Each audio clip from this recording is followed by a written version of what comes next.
los engaños y ofensas de la gente. En esta área es otra presión, otra crisis que todos ustedes tienen que enfrentar tarde o temprano. Algunas preguntas que se pueden ustedes hacer es: ¿te has desilusionado alguna de tus amigas últimamente? ¿Cuál es la respuesta? No hay nadie que diga que no, ¿verdad? A menos que estés en la luna viviendo. ¿Te ha lastimado alguna acción de tu marido y te sientes todavía ofendida? No tienen que contestar, ¿eh? Se está filmando. Vamos a mandar el video a tu esposo. ¿Crees que la vida no te ha dado lo que mereces? ¿Te sientes frustrada por alguna de tus amigas cristianas? ¿No has perdonado todavía alguna ofensa de alguno de tus familiares? Posiblemente la respuesta a todas estas interrogantes en tu vida sea sí.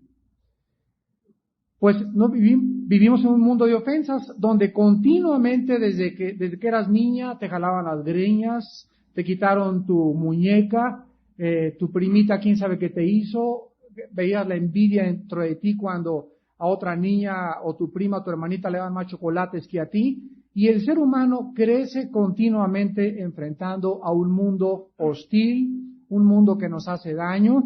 Te casas y tu marido te hace daño. Nuestros hijos, tarde o temprano, nos sacan canas verdes, nos hacen daño, se levantan en contra nuestra, increíble, pero así pasa muchas veces. Tu suegra, pasan 4 años que no te habla, y estamos continuamente enfrentando un mundo de ofensas, y la Biblia dice que estas ofensas van a aumentar mientras más nos acerquemos a la venida del Señor Jesucristo. Por ejemplo, en 2 Timoteo 3:13, dice el apóstol: porque los malos hombres irán de mal en peor, engañando y siendo engañados. El Señor Jesucristo en Mateo 24:12 dijo: y por haberse multiplicado la maldad, el amor de muchos se enfriará. Entonces vamos a tener que tomar una actitud o saber cómo poder enfrentar a este mundo, porque fíjense ustedes la alternativa que tienen. Las ofensas, las desilusiones, los engaños de la demás gente pueden producir en nosotros 2 cosas nada más. Número 1, pueden ser usadas por Dios para desarrollar nuestra paciencia y carácter. Y número 2, nos pueden amargar. Entonces, si tú quieres acabar a los 50, 60 años de edad como una señora amargada y siempre en tu corazón con ese veneno, ese odio por lo que te hicieron o te dejaron de hacer, y esa falta de perdón hacia tus semejantes, hacia tu ex esposo, hacia algún hijo, hacia alguna cuñada, etcétera, etcétera, tú puedes acabar tu vida así, no hay ningún problema. El problema está que vas haciendo cada vez más rápido el hoyo de tu cajón. Más pronto te vas a morir, porque si hay algo que mina nuestro sistema inmunológico es la amargura, el odio, el rencor en nuestra alma. Vamos a enfrentar el primer caso en esta mañana, que es el ejemplo de José, y abran su Biblia en el capítulo 37 del libro del Génesis. José es, creo yo, el ejemplo más grande, no porque no haya habido otros como él, sino que se narra con más detalle la forma que él enfrentó el odio, los celos, el rechazo. Ahí está en su manual, Ahí está en su manual en el inciso A. Génesis capítulo 37. Y vamos a ver el versículo 4 al 5, el 8, el 11, el 18, el 26 al 28. Dice Génesis 37, primero del 4 al 5, estas palabras. Y viendo sus hermanos que su padre lo amaba más que a todos sus hermanos, ¿qué cosa le hacían? Le aborrecían. Ahí están los celos, ¿verdad? Le aborrecían y no podían hablarle pacíficamente. Y soñó José un sueño y lo contó a sus hermanos, y ellos llegaron a aborrecerle más todavía. Versículo 8. Le respondieron sus hermanos: ¿reinarás tú sobre nosotros o señorearás sobre nosotros? Y le aborrecieron aún más a causa de sus sueños y sus palabras. Versículo 11. Y sus hermanos le tenían envidia, mas su padre meditaba en esto. Versículo 18. Cuando ellos lo vieron de lejos, antes que llegara cerca de ellos, conspiraron contra él para matarle. Vean ustedes cómo el pecado va creciendo. Primero van los celos, después la envidia, y se llega a convertir la envidia en ideas de homicidio. ¿Y cuántas de ustedes ahí en lo profundo del corazón han dicho, si tuvieran las tijeras se las clavaría esta ahorita? O quisiera que mi suegra viniera aquí en la Navidad y darle el pozole envenenado. Pero lo han pensado. Y muchas a lo mejor no lo han hecho simplemente porque no han tenido la oportunidad. Pero si la oportunidad se presentara, ¿cuántas potencialmente, verdaderamente harían eso? Ahora vemos en el versículo 26 al 18 en que acabó el asunto de José. Y dice la Biblia, entonces Judá dijo a sus hermanos, ¿qué provecho hay en que matemos a nuestro hermano y encubramos su muerte? Venid y vendámosle a los ismaelitas, y no sea nuestra mano sobre él, porque él es nuestro hermano, nuestra propia carne. Y sus hermanos convinieron con él. Y cuando pasaban los madianitas, mercaderes, sacaron ellos a José de la cisterna y le trajeron arriba, y le vendieron a los ismaelitas por 20 piezas de plata, y llevaron a José a Egipto. Vemos entonces, en primer lugar aquí, un muchacho joven que es el consentido de su papá. Los hermanos vislumbran que el padre tiene favoritismos con él, y esto pasa en todas las familias, y es un error gravísimo de nosotros los padres, el públicamente tener consentidos, o inclinarnos más hacia un hijo que hacia el otro, porque no sabemos el daño tan grande que le hacemos a los demás hijos. Los demás hijos lo resienten inmediatamente. Los niños son absolutamente psicólogos. Saben perfectamente bien cuando el papá o la mamá están continuamente inclinados hacia el uno hacia el otro, y cuando esto sucede, los niños crecen con resentimientos, con falta de seguridad y con complejos de inferioridad. Y esto sucede simplemente porque no acostumbramos nosotros a salir con cada uno de nuestros hijos. Por ejemplo, les he dicho a muchas madres, acostumbren a irte a jugar boliche con tu hija el sábado, el otro sábado llévate a la otra hija, pero necesitamos en una forma individual tener contacto con cada uno de nuestros hijos en forma particular, porque cada uno de ellos son totalmente diferentes, son mundos diferentes. Y hay veces que nosotros como padres, yo lo confieso, me ha pasado a mí, me identifico con mi hijo que es el más rudo, el más ese, porque así yo era de joven. Y el otro que es más calmado, etcétera, etcétera, lo rechazamos más. Y esto es un error gravísimo en nuestras vidas. Identificarnos con los que son iguales a nosotros. Son nuestros hijos por igual y no podemos desarrollar favoritismos con ninguno de ellos. Bueno, José creció en este ambiente, lo venden los hermanos y una caravana de madianitas le recoge. Los madianitas eran primos de los judíos porque se había casado Madián con Setura, una de las esposas de Abraham, y vemos que eran casi primos hermanos de los judíos, los madianitas. Son llevados a Egipto, y ahí en Egipto, ¿qué creen que pasa? Vamos a ver el capítulo 39. José entonces es preservado de morir y llevado a Egipto, y en el capítulo 39 encontramos a dónde fue a parar. Llevado pues José a Egipto, Potifar, oficial de Faraón, capitán de la guardia, varón egipcio, lo compró de los ismaelitas que lo habían llevado allá. Mas Jehová estaba con José, y fue varón próspero, y estaba en la casa de su amo el egipcio. Y vio su amo que Jehová estaba con él, y que todo lo que él hacía, Jehová lo hacía prosperar en su mano. Hacía yo José gracia en sus ojos y le servía, y él le hizo mayordomo de su casa, y entregó en su poder todo lo que tenía. Versículo 7. Y aconteció después de esto que la mujer de su amo puso sus ojos en José, y dijo, duerme conmigo. Y él no quiso, y dijo a la mujer de su amo, he aquí que mi señor no se preocupa conmigo de lo que hay en casa, y ha puesto en mi mano todo lo que tiene. No hay otro mayor que yo en esta casa, y ninguna cosa me ha reservado, sino a ti, por cuanto tú eres su mujer. ¿Cómo pues haría yo este grande mal y pecaría contra Dios? Hablando ella a José cada día y no escuchándola él para acostarse al lado de ella, para estar con ella, aconteció que entró él un día en casa para hacer su oficio, y no había nadie de los de la casa allí. Y ella lo asió por su ropa diciendo, duerme conmigo. Entonces él dejó su ropa en la mano de ella y huyó y salió. Cuando vio ella que le había dejado su ropa en sus manos y había huido fuera, llamó a los de la casa y les habló diciendo, mirad, nos ha traído un hebreo para que hiciese burla de nosotros. Vino él a mí para dormir conmigo y yo di grandes voces. Y viendo que yo alzaba la voz y gritaba, dejó junto a mí su ropa y huyó y salió. José acaba en Egipto en la casa del capitán de la guardia del faraón, el cual estaba casado con una leona. Ya lo vimos, ¿verdad? ¿Cómo son las leonas? Esta mujer era una mujer insatisfecha aparentemente con su esposo, y José era joven, bien parecido, y comienza ahí a acosarlo, y vente para acá, Pepino, y vente para acá, Pepito, y Pepito no quiere irse con él. Total de que ella, ¿verdad? Como una mujer caprichosa, pues vienes para acá, él se echa a correr, y vienen las calumnias. Dicen que no hay una mujer más feroz que una mujer despreciada.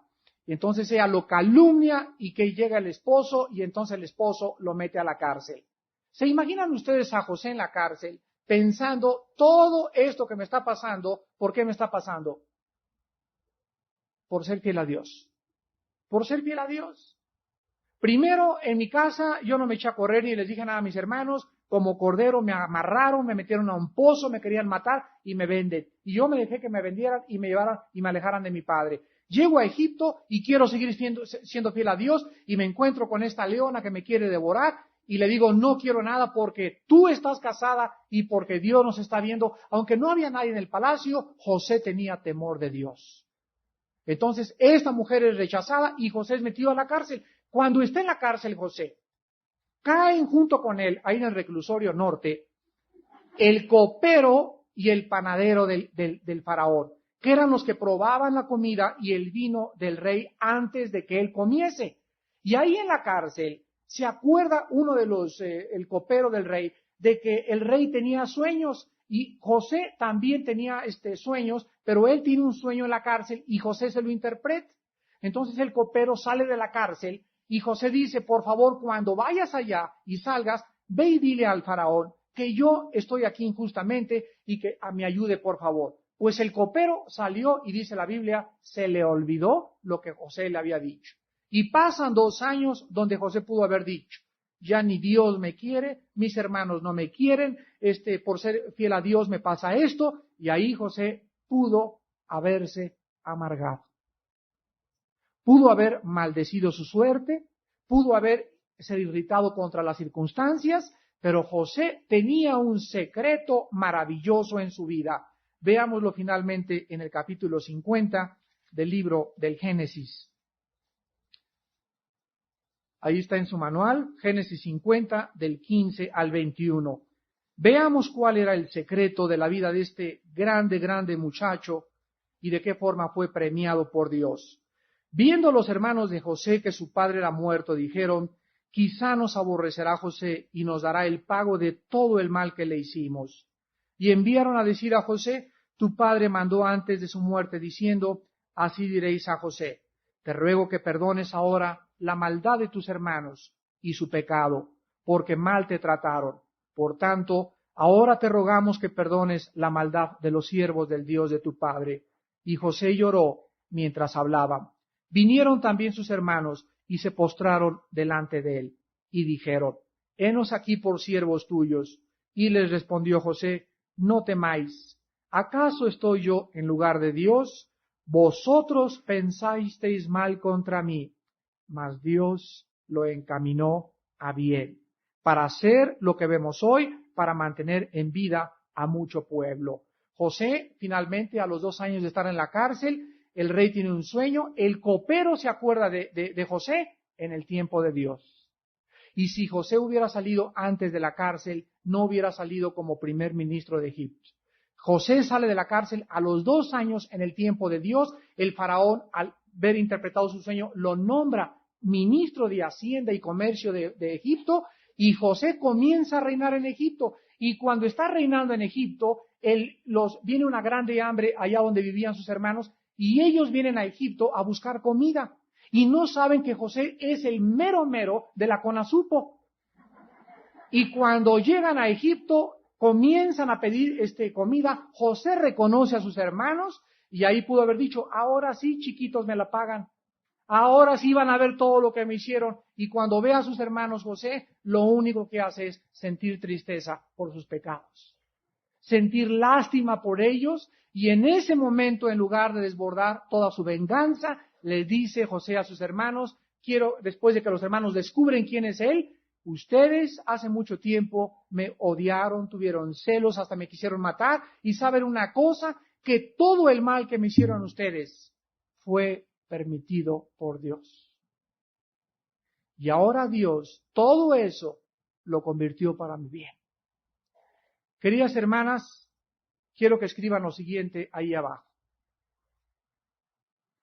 O crees, así escríbanlo, o crees que Dios ha permitido lo que ha sufrido, o crees que Dios ha permitido lo que ha sufrido, o te amargarás contra las circunstancias. O te amargarás contra las circunstancias.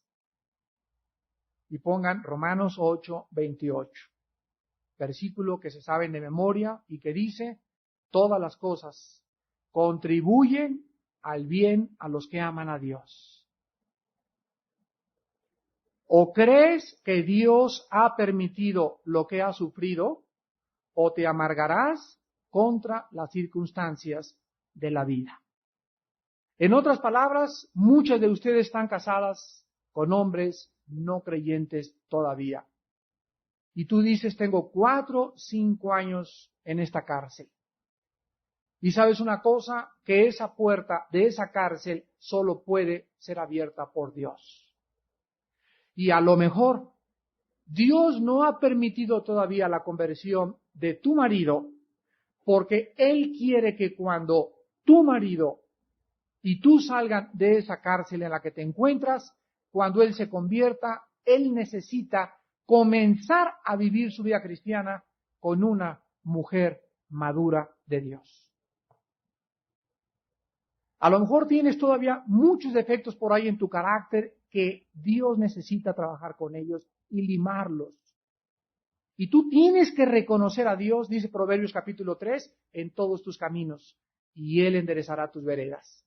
Pero tú no puedes seguir viviendo y seguir lamentándote de que yo soy así porque mi mamá fue una prostituta, o mi papá era un hombre frío que nunca me dio cariño, y soy frígida por esto, y soy así por esto, y vivimos igual que Adán y Eva, echándole la culpa a los demás. Y la Biblia dice que nosotros tenemos el poder de Dios en el Espíritu Santo para vencer cualquier trauma, prejuicio o daño que nos hayan hecho X persona en nuestro pasado. ¿Qué es la vida cristiana? Es la rehabilitación de la mente. Y cuando venimos todos a Cristo, todos, ¿quién no viene a Cristo herido, traumado, con complejos, con odios, con rencores? ¿Y qué cosa hace Dios? Dice, por favor, este libro, métanselo aquí. Memoricen la palabra, mediten en ella, vayan a estudios bíblicos. ¿Por qué? Porque mis palabras son espíritu y son vida, dijo el Hijo de Dios. Entonces la palabra es el psicólogo y el psiquiatra y el Valium que necesitas. Y cuando tú vienes a la Biblia tiene un poder purificador que entra y te limpia y te cambia y te renueva y te restaura totalmente la antigua computadora que tenías aquí y comienzas a ver a tu marido como el corderito, ya no como Goliat. Comienzas a ver a los que te hicieron mal como instrumentos de Dios y comienzas a ver al mundo que nos quiere hacer daño como un mundo necesitado, que necesita a Cristo, por eso son como son. Pero es la única alternativa que tienes. Ahora veamos algunas razones por las cuales Dios permite problemas en tu vida. Veamos 3 razones principales, Romanos 5, del 3 al 5, está la primera. Pero ¿por qué Dios tiene, preguntarás, a fuerza que pasarme por el horno ¿Y por qué tengo que sufrir? ¿Y por qué esto y el otro? Dice Romanos 5, del 3 al 5. Y no solo esto, sino que también nos gloriamos en las tribulaciones, sabiendo que la tribulación, ahí la palabra tribulación es merima también en el griego, que es presión, sabiendo que las presiones producen paciencia. La paciencia prueba, y la prueba esperanza, y la esperanza no avergüenza, porque el amor de Dios ha sido derramado en nuestros corazones por el Espíritu Santo que nos fue dado. ¿Cuál es la razón? La primera razón por la cual Dios muchas veces permite sufrimientos y desprecios y desengaños en nuestra vida de otras gentes, en primer lugar, para desarrollar en nosotros paciencia. ¿Qué es la paciencia? La paciencia es el espíritu que no se da por vencido. Nadie en esta vida podrá hacer algo en la vida sin ser paciente. Las cárceles están llenas de impacientes. El mundo está lleno de niños bastardos, de mujeres que fueron impacientes para tener relaciones sexuales hasta casarse. Nuestras hijas son impacientes. El mundo está lleno de drogadictos, de muchachos impacientes que quieren ya probar la vida. Quieren saber de todo, quieren saber del sexo, quieren saber de las drogas, quieren saber del alcohol. El mundo es un mundo impaciente y no se puede, dice la Biblia, vivir sin esperar el tiempo de Dios. La paciencia solo se desarrolla a través de los problemas, cuando tienes a Cristo. Porque si no tienes a Cristo y tienes problemas, no es posible que el problema te sirva. Los problemas le sirven nada más a las hijas de Dios. Vean ahora 2 Corintios capítulo 1, versículo del 3 al 5. Y escribe el apóstol Pablo: bendito sea el Dios y Padre de nuestro Señor Jesucristo, Padre de misericordias y Dios de toda consolación, el cual nos consuela en todas nuestras tribulaciones, para que podamos también nosotros consolar a los que están en cualquier tribulación, por medio de la consolación con que nosotros somos consolados por Dios. Porque de la manera que abundan en nosotros las aflicciones de Cristo, así abunda también por el mismo Cristo nuestra consolación. La segunda razón para el sufrimiento y por qué Dios lo permite es para que estés mejor preparada, así escríbelo, para estar mejor preparada para consolar a otras personas. No cabe duda que una madre que ha perdido un hijo, una madre que ha sido pobre cuando era joven, una madre que ha sufrido desprecios y desengaños, está en una posición mucho mejor para ayudar a otras mujeres que están pasando lo mismo que ella ya pasó. ¿No es verdad? ¿Cuántas veces hay enfermos en los hospitales que se están muriendo y quejándose de su mala suerte en la vida?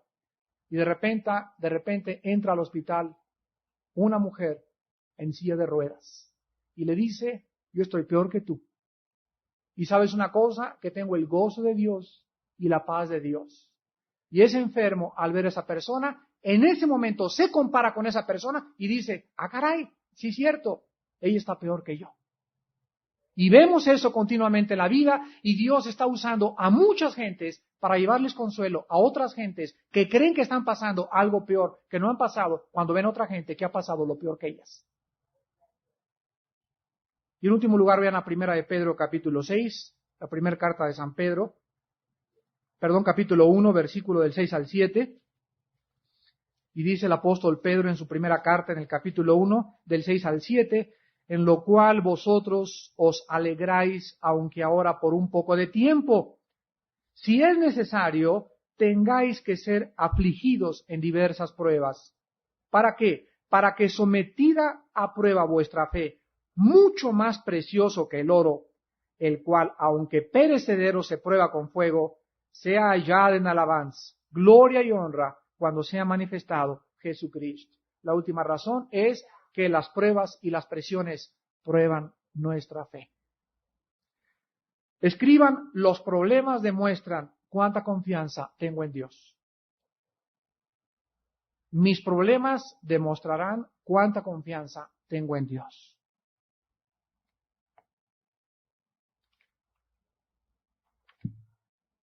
Y veamos en tercer lugar rápidamente las respuestas bíblicas a las ofensas y a los engaños de la gente. En Mateo capítulo 5 del 44 al 48 dice: amar a vuestros enemigos, bendecir a los que os maldicen, hagan bien a los que les odian, oren por los que los ultrajan y persiguen, porque si ustedes no responden de esta manera, ¿en qué se diferencian de los que no son cristianos? En Romanos capítulo 12, del 17 al 21 dice: no paguéis a nadie mal por mal.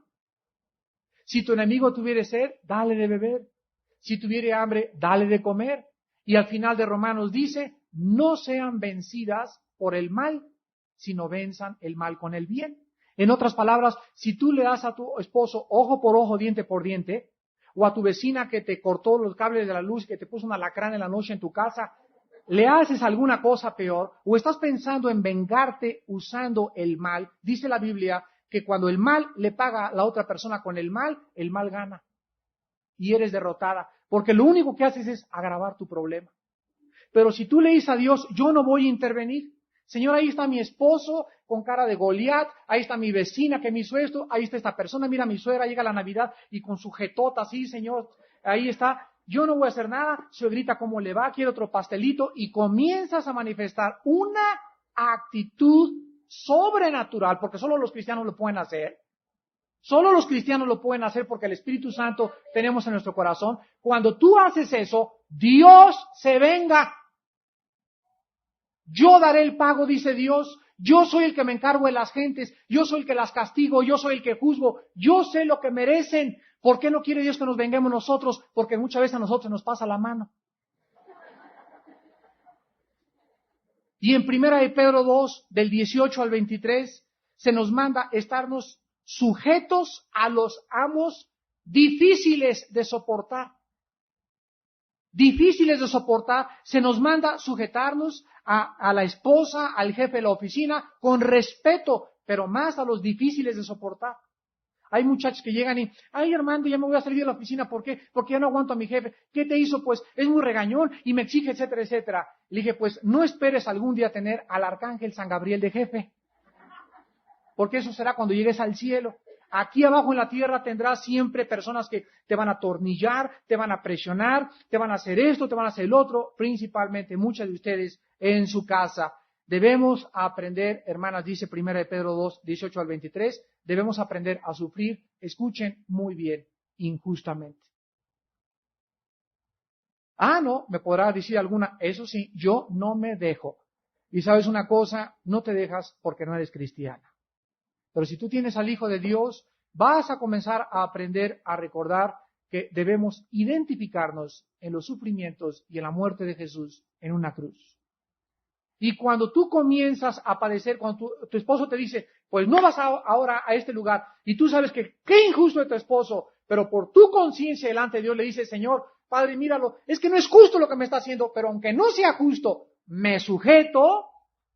En ese momento se abren las puertas del cielo y viene Dios y dice públicamente: ahí está una mujer que teme mi nombre. Esa es tu conciencia. Tú no obedeces a tu esposo ni a los que son injustos porque lo merezcan. Hay veces que yo he visto cristianos que llegan en la calle y se estacionan mal, llega la policía y: quítese ahí, señora. ¿Y por qué? ¿Y por qué? ¿Por qué? ¿Por qué? Y comienzan: no, yo no me lo voy a hacer. Mira la cara que tiene de pastel almendrado este policía. Yo ni siquiera. Señora, recuérdale a tu amiga: usted tiene que obedecer al policía, no por la cara de pastel almendrado que tenga, ni usted tiene que obedecer a la policía y a cualquier autoridad por causa de su conciencia delante de Dios. Porque Dios nos dice que nos sometamos a las autoridades superiores en Romanos capítulo 3. Y en último lugar, tienen un problema ustedes muy grave en el siglo XX que está causando una presión bárbara, y es una baja autoestimación. O sea, se hizo una estadística y se les preguntó casi a 5,000 mujeres que qué pensaban de ellas mismas. Esta estadística se hizo en Europa y en Estados Unidos. Y esta estadística reveló los siguientes datos. 1 de cada 3 mujeres no está contenta con su personalidad, ni con su belleza, ni con su cara, ni con sus orejas, ni con sus ojos, ni con su nariz, ni con sus dedos de sus pies. En otras palabras, ahorita en el mundo hay una inconformidad tremenda en cuanto a las mujeres. Por eso están de moda los cirujanos plásticos. Ahorita, por ejemplo, en México, la moda es nariz respingada. Y tú vas y ves las revistas, nariz respingada, ves nariz respingada, Viviana nariz respingada, Lucía Méndez nariz respingada, la tigresa nariz respingada. La presión de la moda, la televisión y el cine, ¿qué te hacen? Respingarte la nariz. Y unas que les queda como perico, les queda la nariz. Les queda peor. Hay una muchacha que yo conozco hace algunos meses que dicen, ¿verdad? Y una cosa que es normal, decía un cirujano plástico, amigo mío que es cristiano, me decía, mira Armando, mi posición ética cristiana es la siguiente. Yo recomiendo a las señoras, pasando el 40, me dijo, una restiradita así leve, ¿verdad? Así, y creo, me dice, que no va en contra del cristianismo, ni mucho menos, pero hay muchachas de 35 años que se han jalado 2 veces la cara. Ya la tienen así a los 50 años de edad y aparecen ranas. Y me dice, ¿sabes cuál es el problema? Que ya no se les puede, una mujer dice no aguanta más que 3 restiradas. Ya la cuarta a los 50, 55 años de edad, ya no puedo, dice, meterles el bisturí. Tengo que hacer milagros, injertos de piel de elefante para que les quede bien. Para que les quede bien la cara, ¿verdad? Veamos qué dice la Biblia en el Salmo 139. ¡Qué barbaridad! Dice la Biblia en el Salmo 139 del 13 al 18, porque tú formaste mis entrañas, tú me hiciste en el vientre de mi madre, te alabaré porque formidables, maravillosas son tus obras, estoy maravillado y mi alma lo sabe muy bien. No fue encubierto de ti mi cuerpo, bien que en oculto fui formado y entretejido en lo más profundo de la tierra. Mi embrión vieron tus ojos y en tu libro estaban escritas todas aquellas cosas que luego fueron formados. Lo primero que vemos aquí es que Dios te formó y Dios determinó tu estatura, tu color de ojos, tu color de nariz, tu color de pelo, lo largo de tus uñas, lo largo de tus dedos, etcétera, etcétera. Y cuando tú no estás de acuerdo con tu personalidad, lo único que le estás diciendo a Dios es, te equivocaste conmigo. ¿Por qué esta insistencia de cambiar porque estoy fea y me siento acomplejada y se pone un tacozote para parecer más alto o la cirugía plástica? ¿Cuál es la razón? Número 2, vean, es por la influencia del mundo sobre la personalidad. El mundo va a tratar, dice Romanos 12:2, de conformarte a su patrón. Y le va a sorprender al mundo, tus amigas te van a decir, ay, ¿no te has estirado la nariz todavía? Y ay, qué anticuada con ese vestido, y por qué no te peinas de esta manera, y por qué aquello, y por qué aquello y lo otro, y la presión del mundo te va a llegar a convencer que realmente eres el patito feo. Y entonces te vas a comenzar a medir con Elizabeth Taylor, con Farrah Fawcett, te vas a comenzar a medir con Lucía Méndez y con los patrones que simbolizan la mujer del siglo XX, no de Dios. Ahora, hay una cosa tremenda. Yo les digo a las muchachas jóvenes, no es que ustedes están grandes, ¿verdad?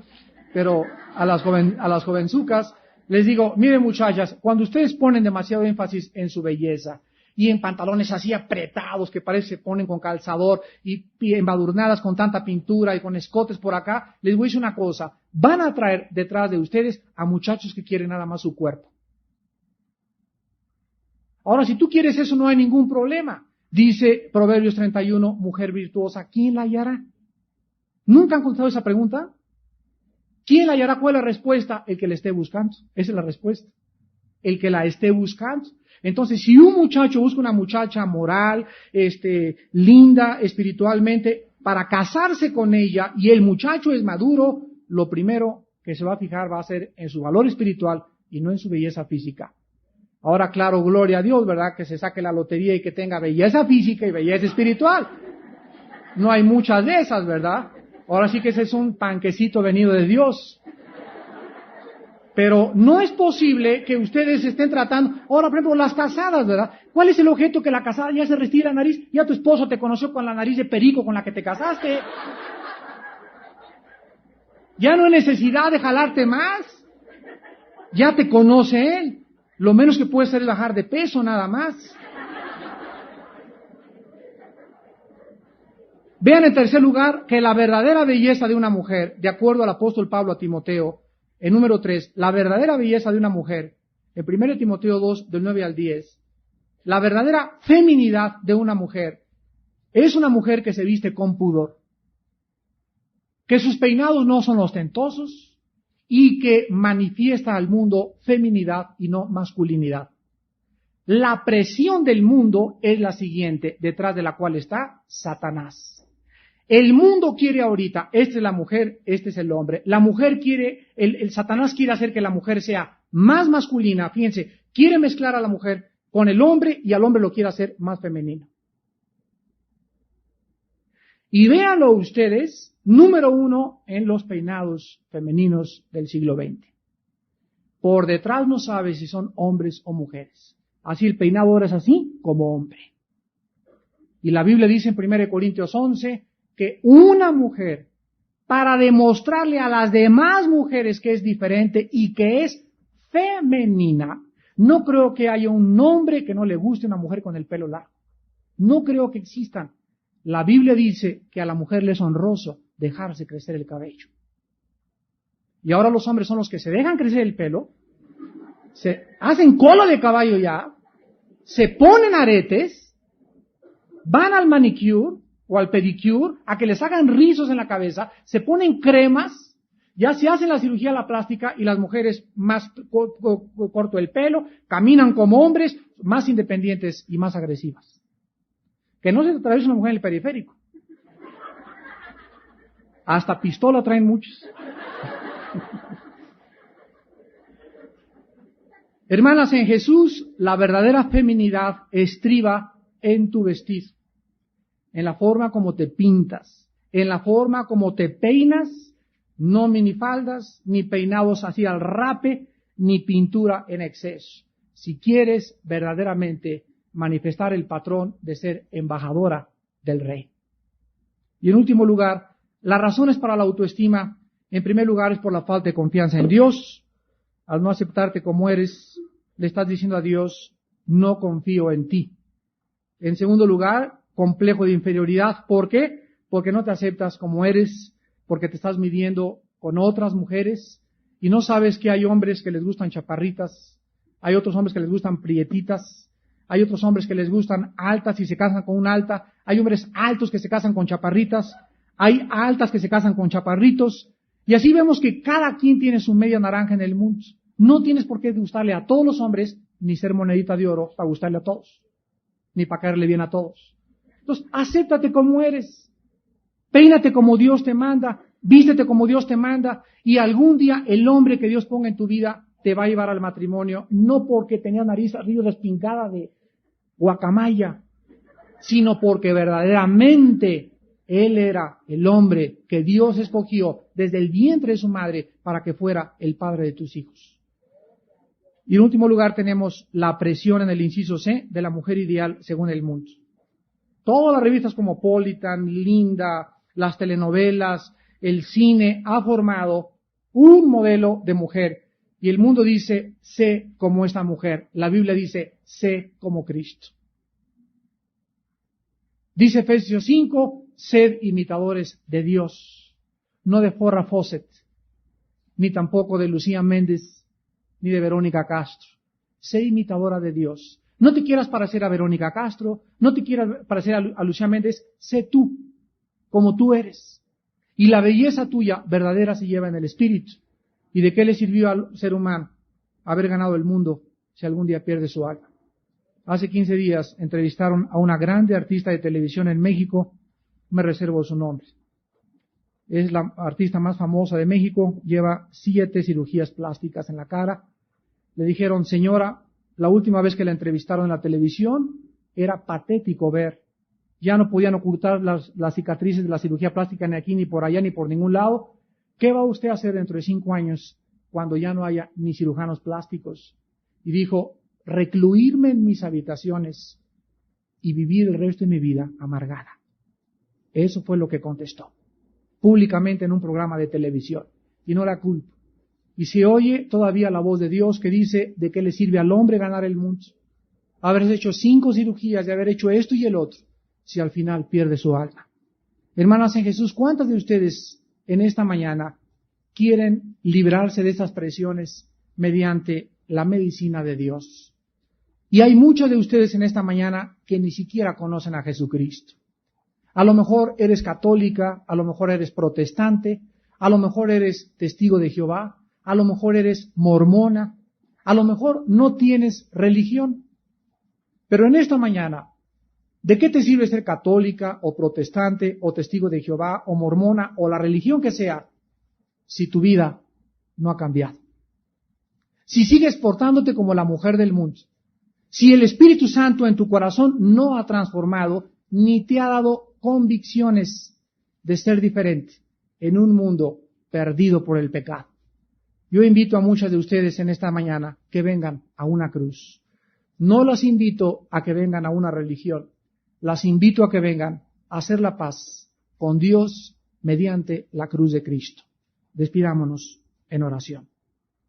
Te damos gracias, Padre, por la oportunidad de escuchar no la voz del hombre, sino la voz de tu palabra. La voz del hombre es una voz de filosofías, política y consejos que el hombre ha inventado, pero tu palabra es la palabra de Dios. Gracias por habernos hablado tú, Señor, y usarnos a nosotros nada más como instrumentos de tu voz. Gracias porque les has mostrado a muchas mujeres en esta mañana que es realmente una mujer ante la crisis de un mundo que cada vez se desmorona y se derrumba por la falta de valores espirituales. Te pedimos, Padre, que recordemos que debemos ser diferentes, debemos ser santos porque tú eres santo. El mundo no le gusta que seamos diferentes, pero esa es la cruz que tenemos que cargar, ser diferentes a los demás, en santidad, en pureza, en conducta, en la forma de vivir. Y en esta mañana, si hay alguna persona que no conozca a Jesucristo, que no tenga la paz con Dios, que no tenga la seguridad del perdón de sus pecados, ni la seguridad de la vida eterna, yo te pido en esta mañana que vengas a la cruz de Cristo, que le pidas perdón a Dios por tu vida, por tu amargura, tu resentimiento, tus complejos de inferioridad y todo lo que hay en tu alma, que en la cruz de Cristo pueden ser sanados. La persona que en esta mañana quiere invitar a Jesús por primera vez a su vida, ahí desde tu corazón, dile a Dios estas palabras: mi Señor y mi Dios, te pido perdón en esta mañana por mi vida, porque te he ofendido de muchas formas. Ahora creo con todo mi corazón que en la cruz del Calvario tú morías en mi lugar, para que con tu sangre, tu muerte y resurrección, yo pudiera tener una vida nueva en este momento. Creo con toda mi alma que Jesucristo pagó por mis pecados en una cruz y que Él es el único que me puede salvar. Te pido, Señor Jesucristo, que entres a mi corazón en este momento y te recibo como mi Señor y como mi Salvador. Y te doy las gracias porque salgo contigo con una vida nueva, el perdón de pecados y la esperanza en mi corazón. En el nombre de Jesús. Amén.